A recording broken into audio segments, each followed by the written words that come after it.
Comment devient-on écrivain ? Est-ce un choix, une nécessité ? Comment comprendre les origines de cette vocation et interpréter la trajectoire des auteurs, qu'ils soient écrivains, scénaristes, journalistes ou plumes politiques ? Je suis Aurélie Lévy et je vous propose dans mon podcast de découvrir l'autre versant de la vie d'auteur. La fabrique, ses secrets, ses questionnements, ses insécurités et ses moments de grâce. Bonjour Sybille Grimbert. Bonjour. Et merci d'avoir accepté mon invitation.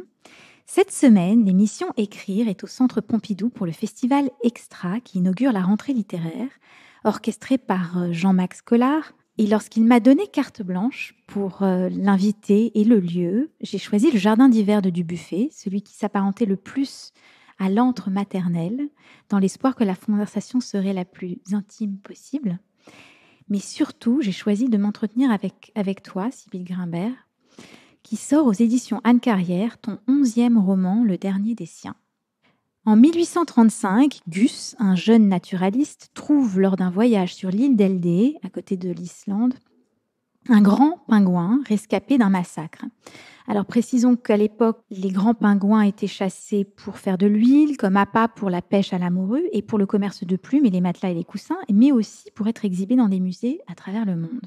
Alors ce Gus va ramener avec lui le pingouin, il va le soigner et plutôt que de le renvoyer au musée d'histoire naturelle de Lille pour qu'il soit étudié ou empaillé, il décide de le garder.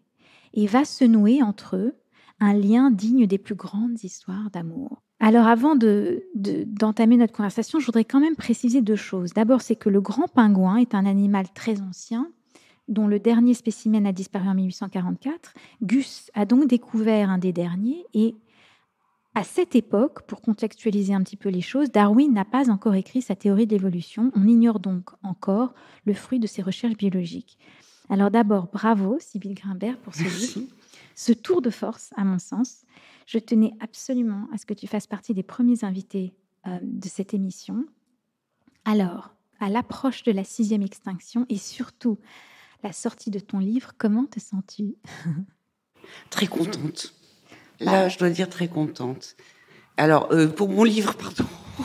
Oui, parce qu'il faut préciser quand même qu'il s'est passé quelque chose d'assez dingue cet après-midi. Tu as appris que tu étais sur la liste du Fémina, la liste du Renaudot et aussi du Renaudot des lycéens et le Fémina des lycéens. Qu'est-ce que tu ressens ? Ça a beaucoup de plaisir pour l'instant, de l'excitation et en même temps un certain soulagement. J'ai un sentiment que quelque chose est fait. Pour répondre à ta question, à l'aube de la 6e extinction, je suis comme tout le monde. Je ressens d'abord de la tristesse, mais de ce point de vue-là, je suis aussi comme Gus. Et je m'en suis aperçue a posteriori en fait. Mais Gus est le premier des nôtres d'un certain point de vue. Il est et non le dernier des siens. C'est-à-dire, il est un des premiers hommes qui va découvrir l'extinction de masse. Il ne sait pas encore la nommer, il ne sait pas à quel point elle va exister sur la Terre entière, mais il est le premier à assister à la disparition d'une espèce et en avoir conscience. Des espèces avaient déjà disparu, mais à enquêter et petit à petit à comprendre qu'ils disparaissent, que les grands pingouins disparaissent. Et ça, je ne savais pas en l'écrivant, je l'ai découvert petit à petit. Il existe, Gus est à cette première moitié du 19e siècle, qui est quand même le début de la grande industrialisation. De ce point de vue-là, il est le premier, parce que il est à l'époque qui est en train de se continuer et qui va amener aux extinctions de masse. Et lui, va la découvrir au fur et à mesure, parce qu'il ne peut pas la penser au début. Alors justement, ça pose plusieurs questions. Rencontrer le dernier d'une espèce, est-ce un privilège ou une lourde responsabilité ? Être le dernier de son espèce, avec toute la solitude qui en découle, que ressent celui qui comprend qu'il ne verra jamais un autre lui ressembler ?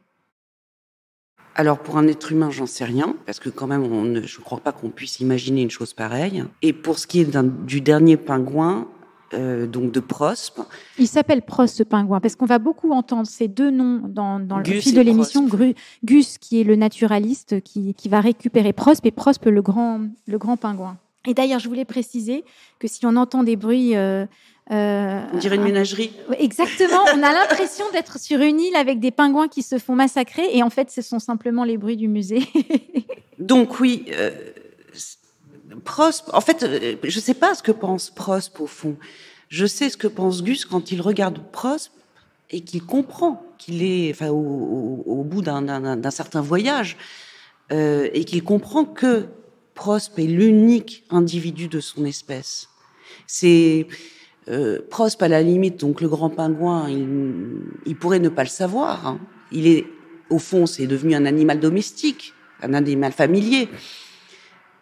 Donc lui, il ne le sait pas, mais c'est Gus qui le comprend et qui mesure cette solitude. En fait, c'est d'ailleurs avec cette idée-là que j'ai commencé à écrire ce livre. Le tour de force de ton roman, à mon sens, c'est d'avoir emprunté les étapes de la relation amoureuse dans celle qui lie Gus et Prospe. Parce que je me suis rendu compte, finalement, en y réfléchissant, que les étapes sont vraiment celles du rapport amoureux. T'as la rencontre, la découverte de l'autre, de sa différence, le devoir aussi, qu'on ressent soudain vis-à-vis de la fragilité de l'autre, le manque, la dépendance, l'obsession, le syndrome du sauveur aussi. Absolument. Et le deuil, finalement. L'accompagnement vers la mort aussi, à un moment donné. Tu as absolument raison.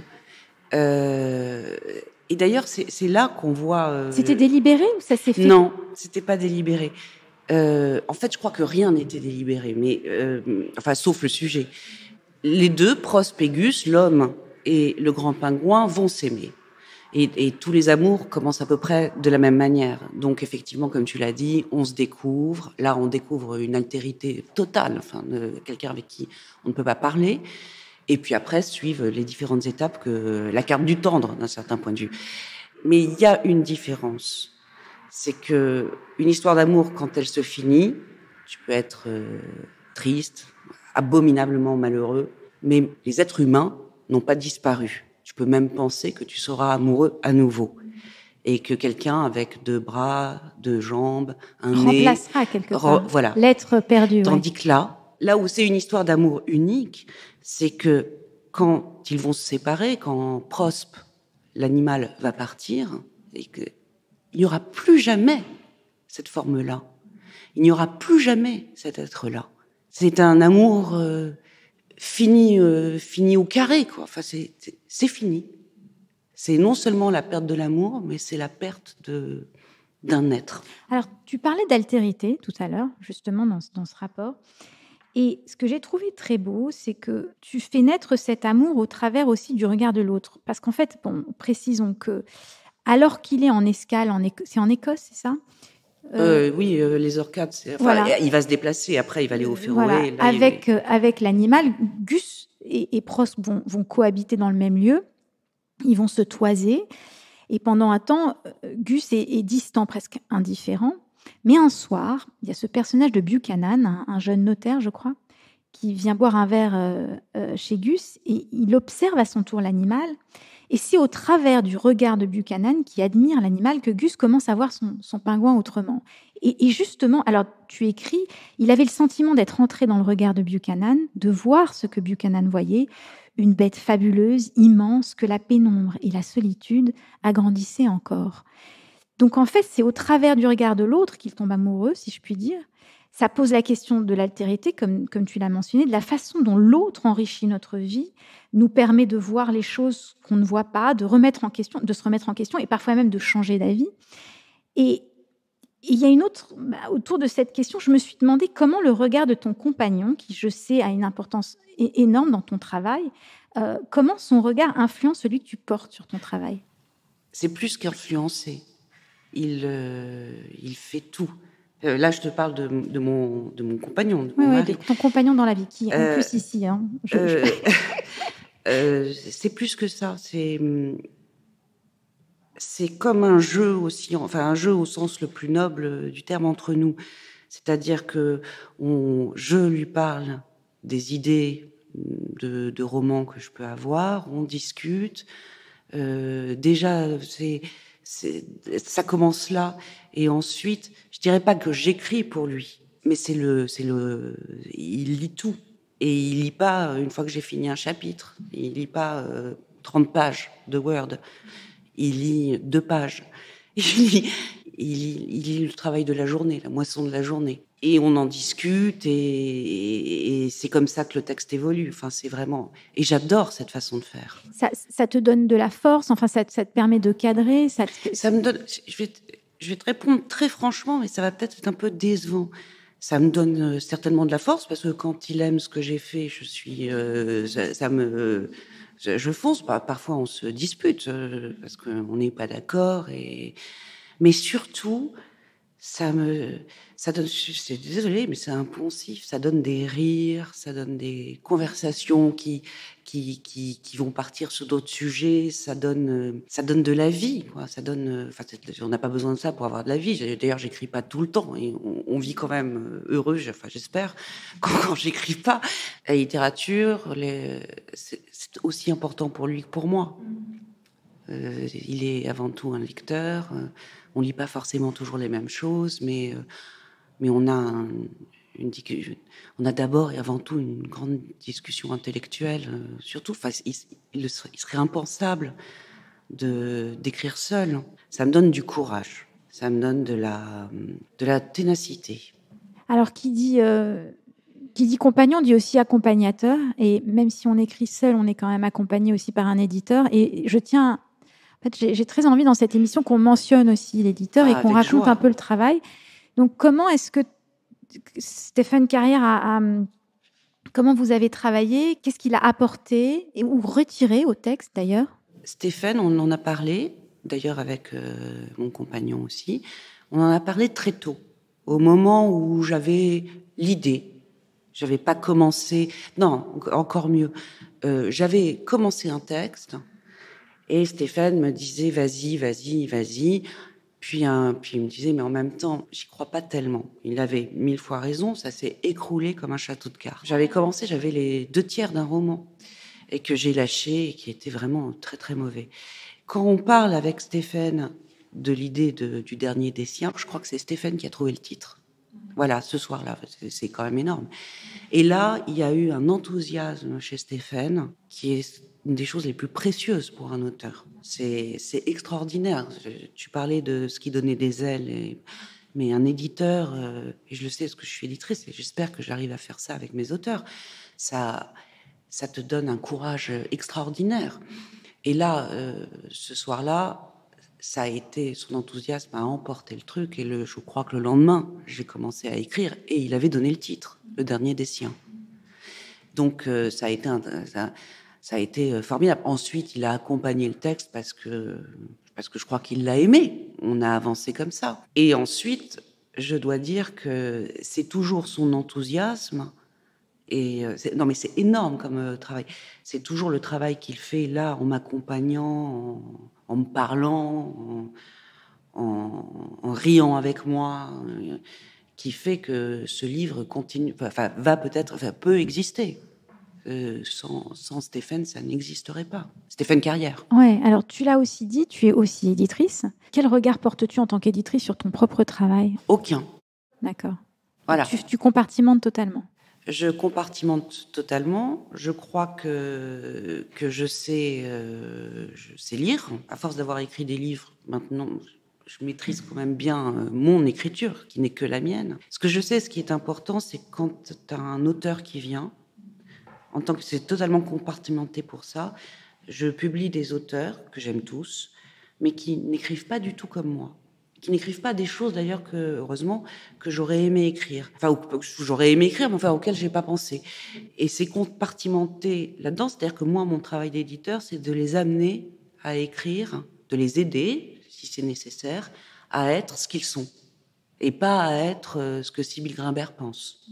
Alors, dans ce livre, qui est ton 11e roman, tu changes totalement de genre. Dans La Horde, par exemple, tu proposais une version de l'exorciste du point de vue du démon. Dans Le Fils de Sam Green, Madoff du point de vue du fils. Et dans ce livre, tu renonces en quelque sorte à beaucoup d'artifices. Et c'est justement ce qui lui donne de la force. Tu renonces à l'ironie, au second degré, à une forme d'intellectualité aussi. Ça ne veut pas dire que le roman n'a pas de profondeur, mais enfin, je crois que tu vois ce que je veux dire. Tu oses en fait le premier degré, ce qui est peut-être un exercice littéraire encore plus difficile. Est-ce que c'était un choix ou ça aussi, ça s'est fait comme ça, assez naturellement? Ça s'est fait comme ça s'est fait très naturellement, c'était pas un choix. Je crois que c'est comme toute chose, c'est d'ailleurs un peu comme quand Gus va découvrir l'extinction. Il ne sait pas qu'il sait. Enfin, il ne sait pas il sait pas ce qu'il voit, mais il le voit quand même. Et ben, c'est exactement pareil. Je pense que j'en avais envie, mais je ne savais pas à quel point j'en avais envie. Je n'étais pas capable de le penser. C'est venu assez naturellement.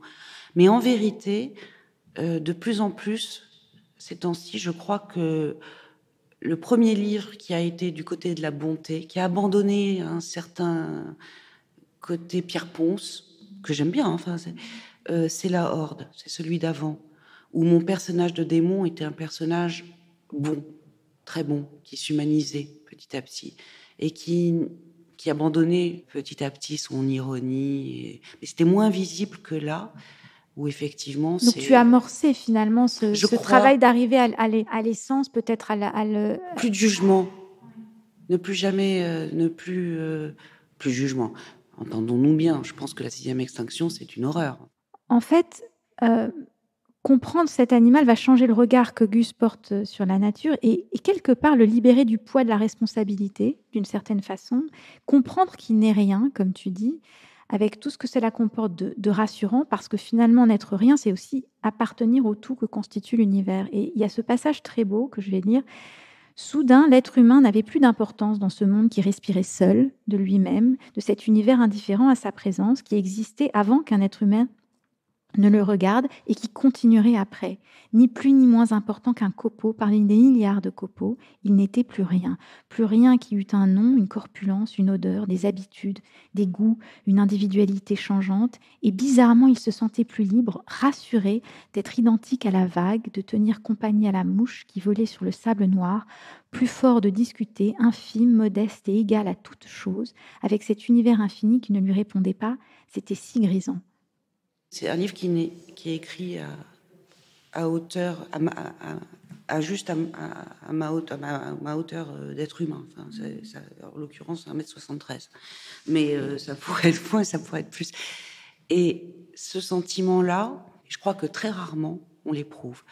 C'est, je ne sais plus quand, mais en regardant un paysage, tout d'un coup, ce moment où on est dans le paysage. Alors, j'ai jamais été dans le désert, mais on raconte que c'est un peu le sentiment, en l'occurrence le sentiment religieux qui peut prendre des gens devant le désert, c'est-à-dire ce sentiment d'appartenir à l'ensemble et de ne faire qu'un, de ne faire qu'un, n'être rien et ne faire qu'un, voilà. C'est-à-dire être tout et rien. Et tout et rien. Ouais. Et c'est, j'ai dû le sentir très peu moi, mais c'est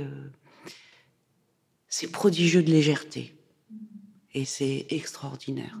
Et de vérité aussi. Parce que et de vérité, oui, enfin, je serais moins radicale. On est tout. On est aussi vrai quand je suis là devant toi. Enfin bref, mais c'est un sentiment de plénitude qui est remarquable.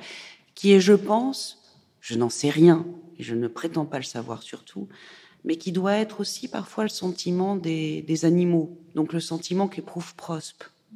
J'imagine que quand il était sauvage et qu'il prenait la vague, il y a un moment où, alors évidemment, devait se poser la question, je veux me nourrir, mais il y a aussi un moment où il y a l'évidence de l'ensemble, d'être dans quelque chose. Les animaux ne se demandent pas pourquoi suis-je là, pourquoi je fais ci, pourquoi je fais ça. Enfin, on n'en sait rien. On n'en sait rien. Oui, enfin. Ils nous donnent pas l'impression de le faire, en tout cas. Oui, et je pense qu'on a raison de penser qu'ils le font. Enfin, pas tous. Je sais pas ce qu'il en est des singes. Je ne me suis pas. Mais je pense que si tu veux, ils ont quelque chose de plus. T'as un chat, un chien, il est chez toi, il vit chez toi, c'est formidable, très bien. Honnêtement, il a l'air heureux. Donc, il se pose pas la question, parce que sinon, il pourrait se dire, je vais vivre dans la forêt, la vie d'un chat sauvage, dans une totale liberté. Non, le confort vaut tout. La chambre est un univers. Mais pourtant, ton Prospe, il va quand même se transformer, muter, muer en quelque sorte. Il va changer physiquement au contact de la civilisation. Tu le décris très bien. Gus remarqua que les taches de plumes blanches que le pingouin avait au-dessus du bec avaient disparu. Cela lui causa un choc. Il n'était plus question de regard, de profondeur, d'être qui se reconnaissait ou se toise. Il était question d'un animal qui avait changé, d'un animal qui muait, mais qui, de plus, avait perdu un élément fondamental de sa description. Alors, ça, c'est un peu l'inverse, parce que en fait, les grands pingouins ont une tache qui sort à la saison des amours. Et de même qu'ils muent, comme tous les oiseaux, donc ils perdent des plumes. Donc c'est plutôt Gus qui ne connaissait pas le monde sauvage que Prospe qui a changé. C'est Gus qui ne le savait pas, compte tenu de la rareté d'ailleurs de l'animal. En revanche, on peut dire que Prospe change au contact de Gus et grandement, puisque lui aussi par rapport au chat imaginaire dont j'ai parlé tout à l'heure, lui aussi va vivre tout simplement dans une maison. Il va vivre à Copenhague à un moment. Il va être en laisse même pendant un temps. Il va être attaché pour se baigner et a priori, il ne va pas se révolter. Il va rencontrer une oie. Un pingouin ne rencontre jamais dans sa vie de grand pingouin d'oie. Donc effectivement, il découvre d'autres choses. Il change. Et puis surtout, il va apprendre le contact avec un être humain. Et c'est quand même ce que je raconte, c'est quand même beaucoup des sentiments et des émotions et des rencontres sentimentales entre eux.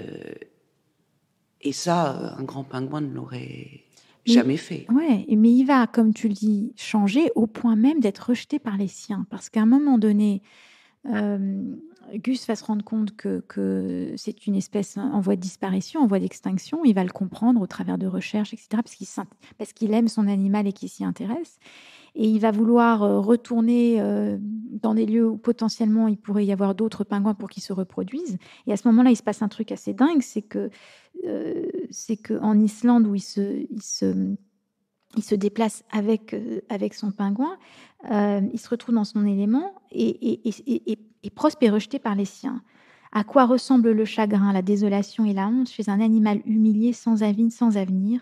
La joyeuse créature de Gus avait disparu, remplacée par un oiseau rapetissé, recroquevillé sur la minuscule corniche, un oiseau qui ne savait plus qu'il était un grand pingouin, une bête magnifique, le plus grand de tous les pingouins, le plus fin nageur de tous les oiseaux et peut-être le plus adroit des animaux de l'hémisphère nord. Et il est là, un peu perdu, quoi. Oui, parce que... C'est très violent, cette scène. Oui, honnêtement, je la trouve assez violente. Quand je l'ai écrite, d'abord, je pense que c'est possible. Je pense que les animaux c'est là où je rejoins ce que tu disais tout à l'heure, les animaux qui vivent avec les hommes ne sont plus tellement reconnus par les leurs, mais ni même adaptables à la vie sauvage. C'est la cour de récréation, quoi. Enfin, c'est ce moment où tu es rejeté, enfin où tu peux être rejeté. Ouais. Mais tu sais, alors bizarrement, ça m'a aussi évoqué l'exil, c'est-à-dire ces exilés qui retournent sur la terre natale et qui ne sont plus les mêmes, qui ont changé. Et je me suis d'ailleurs même posé la question de l'histoire de ta famille. Si quelque part, il n'y avait pas aussi, alors peut-être que je vais chercher trop loin, mais une affaire de sensibilité d'exilé aussi dans cette histoire. Ça, je sais pas du tout. Puis en plus, moi, ma famille, ils ont été très heureux ensuite. Enfin, ils sont jamais revenus en arrière. Ils sont jamais repartis à l'est. Donc, en fait, ils ont pas fait cette chose-là. En revanche, tu as tout à fait raison. Quand je lis des récits, mais je pense qu'effectivement, des gens exilés, des jeunes Français d'origine algérienne nous le racontent tout à fait quand ils racontent ce qui se passe quand ils rentrent chez eux, où effectivement, il y a un décalage qui s'est fait avec la société algérienne telle qu'elle évolue, telle qu'elle vit. Donc ça, oui, ça peut, c'est oui, après tout. Moi, je crois assez que tout est dans tout. Enfin, entendons-nous bien, pas que tout est dans tout. Les sentiments marchent sur plein de sujets. Un sentiment se décuple ou bouge entre plein de problématiques différentes. Et que c'est toujours le même. C'est Proust, je vais le dire d'une façon... il le dit mieux, donc je vais le dire avec mes mots, dit un truc que je trouve très juste. Il avait une image, c'est comme si depuis tout le début de l'humanité, les hommes écrivaient toujours le même livre. Simplement, ils l'écrivent toujours en fonction de leurs époques. Et donc là, ça fait que c'est différent. Mais en fait, on a toujours les mêmes sentiments. Et je trouve ça bien. On les exprime différemment, et je trouve ça aussi très bien. Ouais, et comme tu dis, qui dit sentiment dit condition humaine, et aussi donner un sens à sa vie. Et quand Gus apprend d'ailleurs par Buchanan, ce personnage secondaire, en 1844, qu'il n'y a sans doute plus de grands pingouins dans le monde, Gus est content que son ami soit vengé par les pingouins qui l'ont rejeté, étrangement, mais il comprend aussi qu'il vit avec le dernier. Et là, il se sent soudain animé par une mission. Plus forte que tout, il ira jusqu'à laisser femme et enfants derrière pour tenter de retrouver les derniers pingouins, afin que Prospe retrouve les siens, ce qui est d'ailleurs assez ironique quand on y pense, de quitter sa propre famille pour que l'autre en ait une. Oui, enfin... alors, en fait, j'ai entendu cette remarque déjà, d'ailleurs peut-être par mon éditeur, enfin ça avait donné lieu à une conversation. En vérité, il quitte pas sa famille. Il a une responsabilité, c'est Prospe. Il a une responsabilité, c'est donc l'être fragile, cet animal, et doublé de ce dernier, du dernier individu de son espèce. Sa famille, il l'abandonne pas. Sa famille, il la quitte pour ce qu'il peut tout à fait penser être un temps, peut-être un an et demi éventuellement. Et sa famille ne la laisse pas dans une situation catastrophique. Elle est préservée, elle continue à vivre au Danemark. Il ne quitte pas femme, il part pas pour une maîtresse, il part pas pour une danseuse.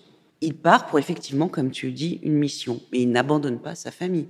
Enfin, moi, je le vois pas comme ça. Enfin, je vois que, oui, après tout, Dumont d'Urville, qui, quand il découvre la Terre Adélie, donc hémisphère sud, ou Darwin d'ailleurs, enfin, je pense qu'il n'avait pas encore sa famille, mais bref, c'est des voyages qui durent un an, j'imagine, enfin plus parfois.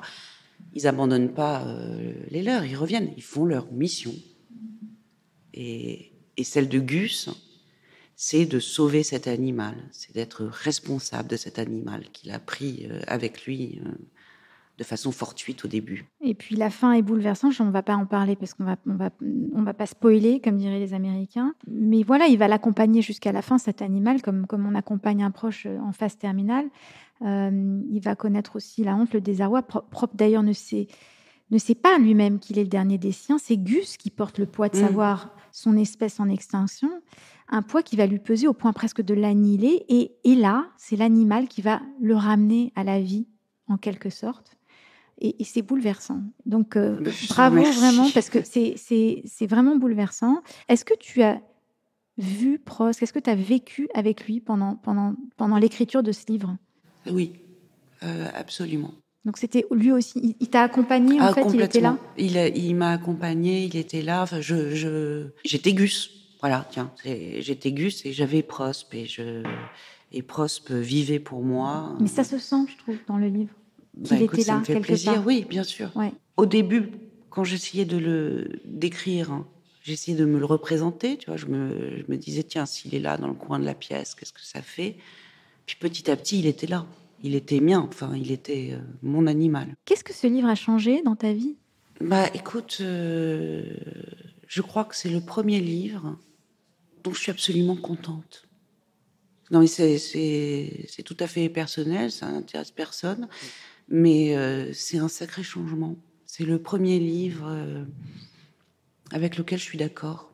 Mais entièrement, je le connais pas par cœur. Tu vois, tu me lis des passages et je les ai oubliés. Mais je sais que quand je l'ai terminé, je me suis dit, tiens, c'est... Et puis, il m'a montré quelque chose, mais ça va vous paraître complètement débile. Il m'a montré la bonté. Il se trouve qu'entre-temps, j'ai relu des passages de Vassili Grossman dans Vie et Destin. Et à un moment, au Goulag, il y a un des prisonniers qui explique qu'il est passé du côté de la bonté. Et qui explique au héros, enfin à un des héros, et qui explique beaucoup mieux que je le ferai là, que s'intéresser au bien et au mal, ça n'a aucun intérêt. Le bien, le mal... C'est ce qu'on pense à un moment donné. Parfois, c'est plus sérieux que ça, mais enfin, c'est quand même... Tandis que la bonté, c'est... et la pitié, je dirais aussi, c'est... ça n'a pas d'époque, ça n'a pas d'idéologie, ça n'a pas de... Et ben, ce livre, il m'a un peu fait comprendre que moi aussi, j'avais de la bonté, enfin, et que j'aime la bonté. Et voilà. Qu'elle résidait en toute chose, peut-être, ouais, aussi. Et que j'aime ça. Voilà, je trouve que c'est important.